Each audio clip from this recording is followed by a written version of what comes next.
One morning, a little ant was gathering food near the river.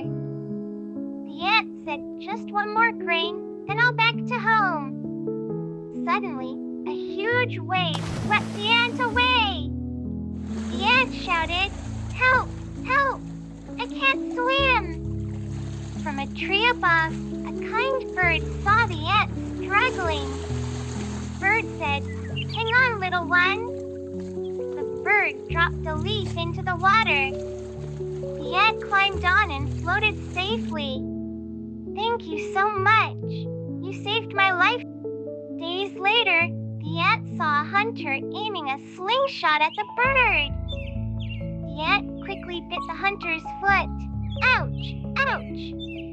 The hunter missed, and the bird flew away. "You saved me, little one," the bird thanked the ant.